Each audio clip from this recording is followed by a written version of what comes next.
right, good afternoon, ladies and gentlemen. For our afternoon session, we have two Johns speaking. And John Bates is an author, a naturalist, and an owner of a private business, Trails North on the Manitowish River Press. And that's where I bought a copy of one of his books, Our Living Ancestors. Isn't that a great title? I love hemlocks, one of my favorite trees, whether it's Western Carolina or Eastern.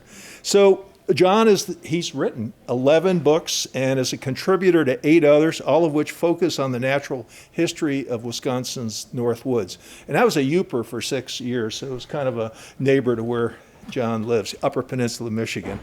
So he does a lot of talks. He's a naturalist, and we're looking forward to his presentation. Our second speaker is John McGee. I just happened to spend Tuesday with him on a forest in New Hampshire. And John is a river scientist and a fisheries biologist, and he's become intrigued with untouched forest, and he started a research project to document them near his home in Newbury, New Hampshire. John's affiliated with the Newbury Conservation Commission, and he's going to be talking about his study on a ridge on Sunapee Mountain, a place where our dear friend Chris Kane, the late Chris Kane, did a lot of work on that particular mountain. So let's welcome John Bates as our first speaker. He'll be talking for 15 to 20 minutes, and then we'll have John talk, and then we'll have questions and answers. So go ahead, John.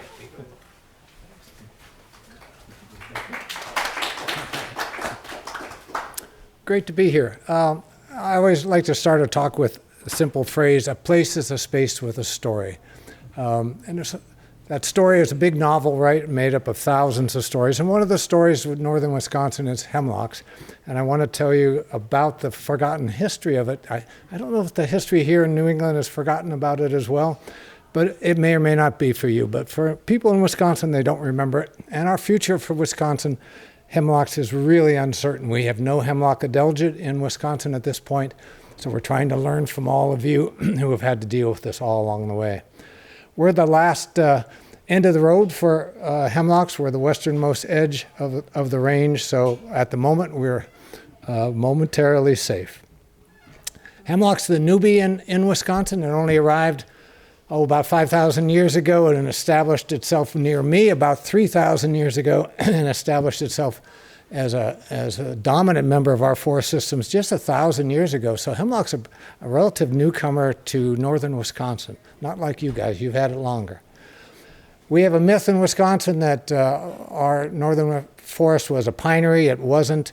2/3 of it was hemlock hardwoods. Where that red is right where I live, in a bunch of sand, where the climax forest was white pine and red pine. David Mladenoff out of UW-Madison did a survey of all the surveyors, trying to figure out what was the original composition of our pre-settlement forest, and he found eastern hemlock was number 1. It was the dominant tree in northern Wisconsin. White pine, number 4, even though we're always referred to again as a pinery. We weren't. We were a hemlock hardwood forest predominantly. So what changed in the story of hemlock hardwoods, hemlock in particular? Well, people people bring in their cattle. Amazing statistic that at least 20,000 cattle by just 1649, and by 1840 over 8,000 tanneries already in America. And if you're not familiar, hemlock bark was one of the major sources of tanning material, and we'll talk all about that. Your story here in New England preceded ours with tanneries. A fabulous book, if you're not familiar with it, is Hides, Hemlock, and the Adirondacks, Barbara McMartin. Get that book. It's just filled with your history of hemlock tanneries, and her statistics are rather mind-blowing. You see that one where she estimates 70 million hemlock trees were harvested for the bark. If you're not familiar, it's 10% tannic acid in hemlock bark. Someone figured it out very quickly when they came to the United States in the 1600s. And we started stripping them as quick as we could to tan leather. In Wisconsin, our history is a much more recent one than New England. We became a state in 1848. Our first census was 30,000 in 1840, and by 1870 we had 1 million folks. It's called the Great Swarming by historian Charles Clark, and that 1 million people all needed timber, but they also needed leather. And the way to get leather, again, was to chop down hemlock trees, strip them like you would a sheep, and leave the trees to die on the forest floor, not utilize them just to rot, but strip them of the bark. Our first tannery was in 1848 in Milwaukee. Guido Pfister and Frederick Vogel started that. And Milwaukee was right near Chicago, so we had the slaughterhouse capital of the world in Chicago sending us hides. We were getting hides from South America and Central America as well. The history of tanning is fascinating as hell. You guys ought to learn it if you don't know it for where you are. It's a forgotten history for most places around the United States. So by 1870, we had 30 tanneries running just in Milwaukee alone.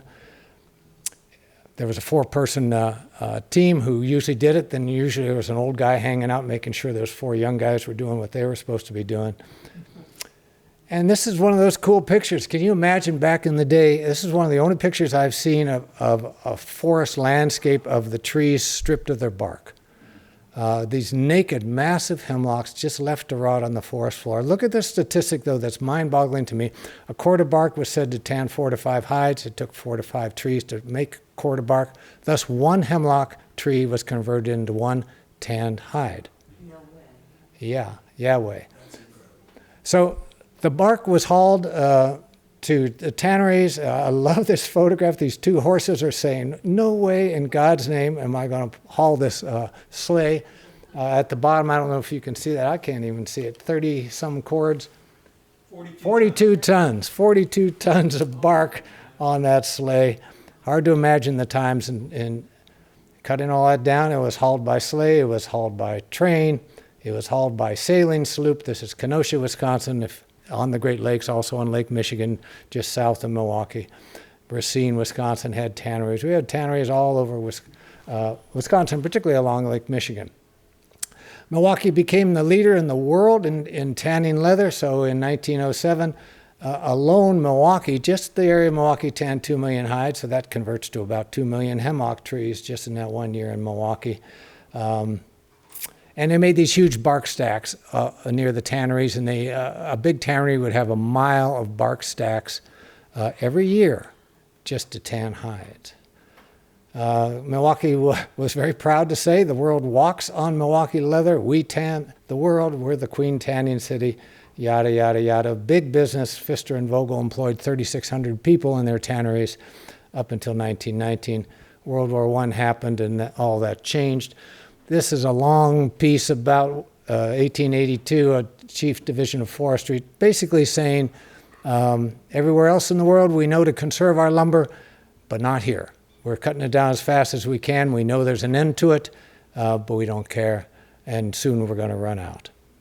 We all knew that. All that endless supply, that thought that people knew it was basic math. So the hemlock bark tanning was curtailed after World War I. Came up with chromium salts tanning, so you didn't have to haul bark for all these distances. Tremendous amount of labor involved, really difficult for men to do, and women. And I love these old cars. Part of that, we're changing now to where we have roads, so you don't need high boots. You can wear lower shoes. You now have cars that are using some other fabrics other than leather for everything. And leather belts you're replacing with rubber, so forth and so on. So leather production is going down, and the hemlock market dries up. So that's a real quick story of hemlock tanneries. There's a whole lot more to it. But what I want to tell you about in Wisconsin and in the upper Midwest is what hemlocks were once upon a time. We had 81 million acres in the Great Lakes states of pre-settlement forests. About 47% were northern hemlock hardwoods, about 38 million acres. You see that. What's left of that 38 million acres in terms of old growth, this is Lee Freilich's information, 72,000 acres. So we have 0.2% in the upper Midwest left of our original hemlock hardwoods forest. White pine's even worse, 57,000 acres, but almost, the figure's larger, but it's all in the Boundary Waters canoe area. We have 2 landscape sites left in the upper Midwest. The Porcupine Mountains has 1/2 of all of the hemlock hardwoods left in the upper Midwest. That's in the UP of Michigan, right up on Lake Superior. And Sylvania Wilderness, right on the border of Wisconsin, has another 15,000 acres. So just 2 sites have 50,000 out of the 72,000. It tells you we cut nearly all of it down. In Wisconsin, we have 6,000 or so acres left of old growth hemlock hardwoods. All these figures, of course, depend on how you define old growth, which is totally confounding. This is by a guy named Randy Hoffman, who super knowledgeable ecologist from 2014 gave me these stats. So it varies on who you're talking to, somewhere between hemlock's over 100 years old, somewhere over 20,000 acres, but true old growth is at least 150. So we have 10 square miles, more or less, of old growth hemlock hardwood. And I put down there at the bottom, just for comparison, my dad played golf, so nothing against golfers, but we have 505 golf courses when I wrote that book, and that comprised 88,000 acres. That says something about maybe our ethics or our morality towards old growth compared to golfing anyway. So what's the deal with eastern hemlocks? It was our leading tree prior to settlement. We now have 1% of our forest in Wisconsin is comprised of hemlocks. The problem in large part is the hemlock seeds are so tiny, they dry up super fast. If you have anything remotely close to a drought and that seed lands on anything other than a nurse log, it tends to die. The seedlings grow super slow. Statistic right here says it takes 27 to 35 years until the hemlock gets above deer browse height. Classic deer exclosure fence. I think you can guess which side the deer are living on. If you own property, put up a deer exclosure. If you haven't already, I don't know. You have problems with deer like we have in Wisconsin? Do you? Okay. We have 1.5 million deer in Wisconsin. It's a crazy number. So anyway, just moving on. So why should we care? You all know this kind of stuff. But it's interesting because some folks don't think about the fact that since hemlocks are shade tolerant, they'll hold on to their lower branches at least longer than pines will as a general rule. And so you have mid-canopy species like black-throated greens, warblers that will nest there. That dense foliage makes it really moist. The hemlock forest is called the asbestos forest, if you're not familiar with that, because it's so darn shaded and so moist. Winter wrens love that particular site, that moisture. And that furrowed bark is great for insects to lay eggs in, so brown creepers and nuthatches are happy as a lark. The book, I think, to read about hemlocks and what's going on is by David Foster. Hopefully, how many of you have read that one? It's a great book, Forest Giant on the Edge. And he says the hemlock's a foundation species. Absolutely true.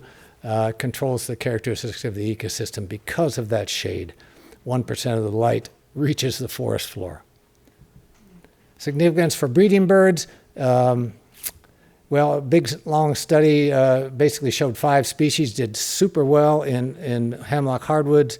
Black-throated greens, Blackburnian, solitary vireos, blue-headeds now, they're what they're called, winter wrens and red-breasted nuthatches. A chart of black-throated green warblers in Wisconsin pre-settlement and currently now because of loss of hemlocks.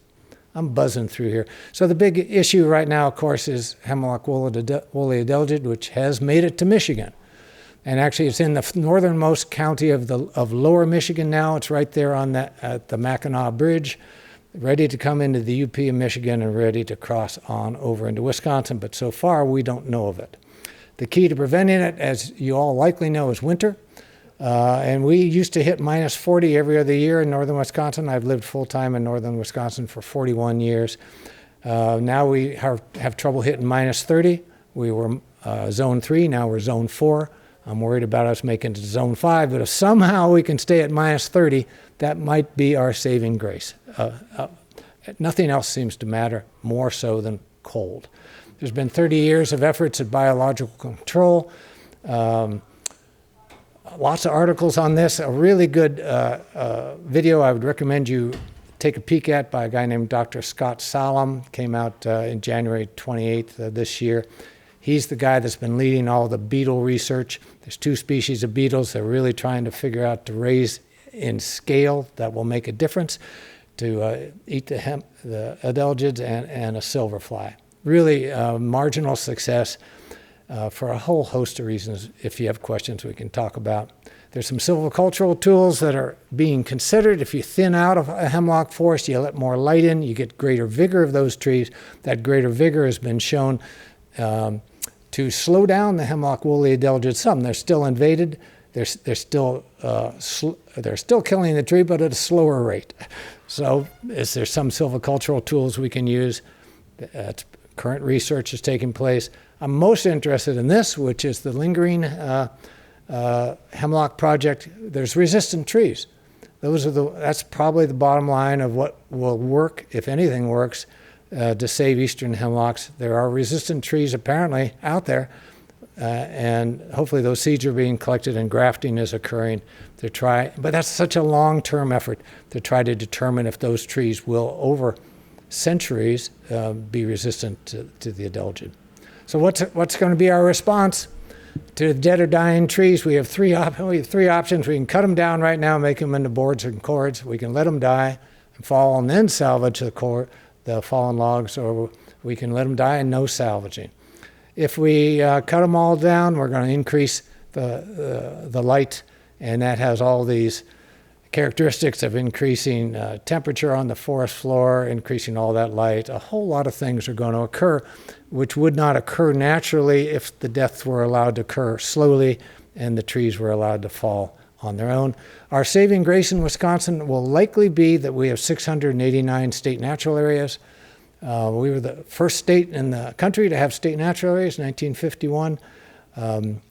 Where we have hemlock hardwoods left that are old growth, they're almost all in state natural areas, and so they are managed with a much lighter hand, if managed at all. So hopefully we will do what's ecologically appropriate rather than from a timber processing prospect.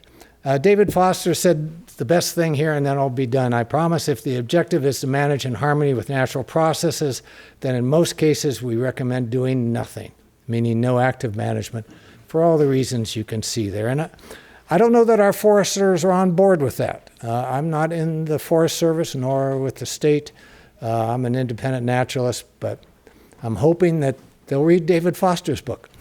And I'm hoping we'll learn from all of you who look at us and say, salvaging isn't going to do you any good. I love this cartoon.